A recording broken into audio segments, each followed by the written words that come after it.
Hello, welcome to our small holding. It's very late September and we're kind of winding down now for the winter. We've been relatively busy, but it is a busy time of year, harvesting vegetables and fruit and of course honey.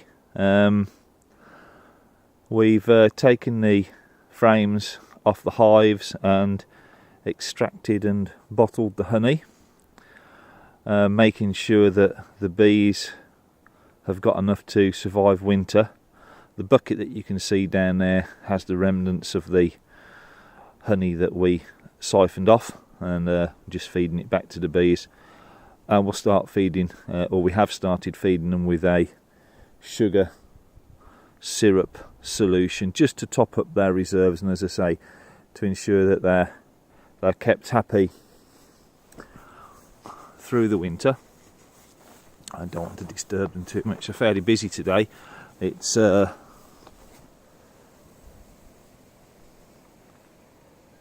fairly gentle day weather-wise, so they're out foraging. And at this time of year, ivy is their big food source, and I don't believe ivy honey is particularly nice. So we take the honey off at the back end of August or the beginning of September. Fruit wise, the Braeburn apples, which you can see here, are ripening up really nicely, and have been the best yet, as have the Coxes. Now the Coxes and the Braeburns, as you know, if you follow this blog regularly or vlog, have been unsuccessful for the last 3 years, whereas the local apple, which has been more successful over the years, hasn't succeeded very well at all. In fact, we're not even taking any of these apples off. They don't look great, do they? And something else that's let us down this year, and I'm assuming it's because of the dry weather, has been the autumn raspberries. Now normally we have a glut this time of year. There are some flowers on there, as you can see, but we're getting late on into the season, so whether or not we will actually get anything off them remains to be seen. But normally we've had something, as I say, we're at the back end of September now and we haven't had anything.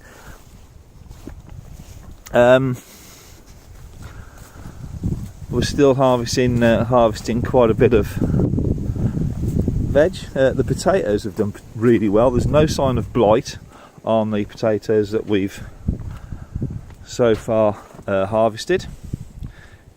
I must admit, it is looking a bit of a sham out here at the moment.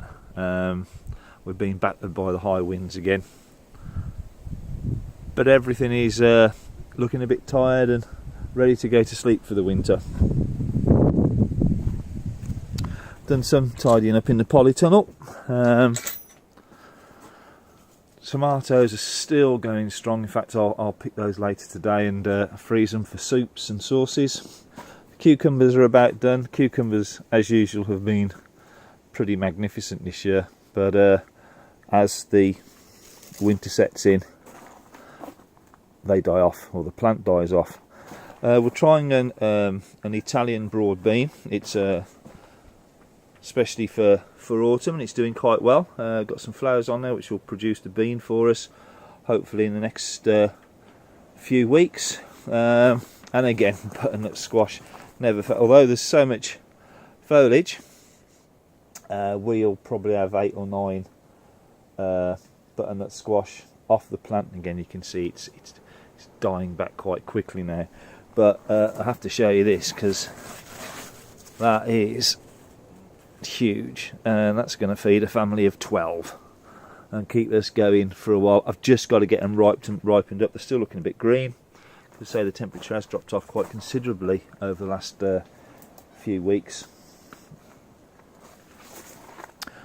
Sweet potatoes have been okay. We've started eating those. I've got a few more to come up. Now I'm not sure what will happen with those in the winter. Obviously once we get our frost, the polytunnel won't protect us from that,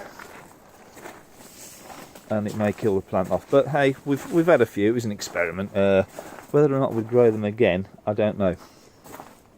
We'll probably make that decision at some point early next year.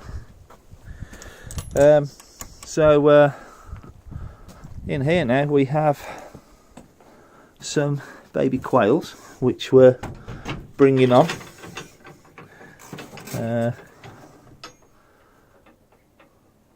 We've got 6.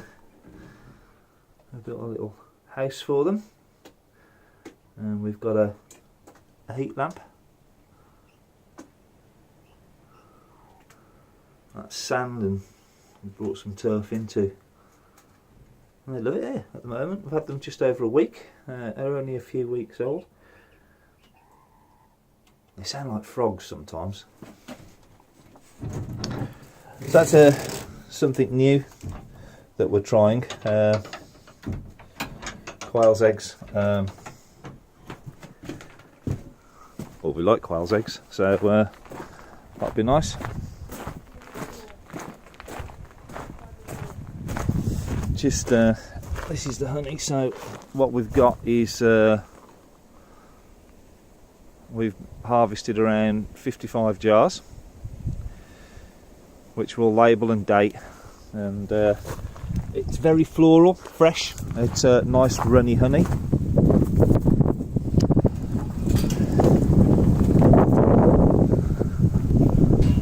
I won't go all the way up the field with the breeze, you won't hear anything in any case, but the windbreak, we've done some maintenance on the windbreak because of the storms we had 10 days ago, ripped a whole lot of it down. Sheep are still here and doing fine. So we've got some Muscovy ducks for a change. And obviously you can see we've had to build an enclosure for the ducks because of the fox troubles that we've had this year. But we're building a bigger enclosure, or we've started building a bigger enclosure, but we're still having to fill the baths for the ducks, because even at this late time of year the stream still has not started to flow again.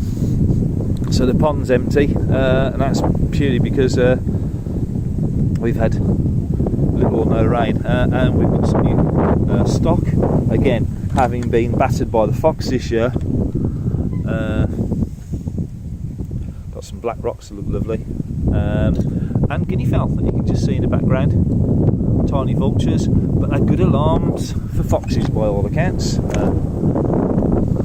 a moss cat being very interested in the stock, but unfortunately the birds aren't particularly perturbed. See? And that's where we're at, really. We've let the chickens out because we've had those penned in, and again we're building a better enclosure for them to keep the fox at bay. We've lost a cock. He's passed on through old age, so he'll be replaced maybe later this year, again dependent on the weather, but potentially into the new year. See you soon. Thanks for watching.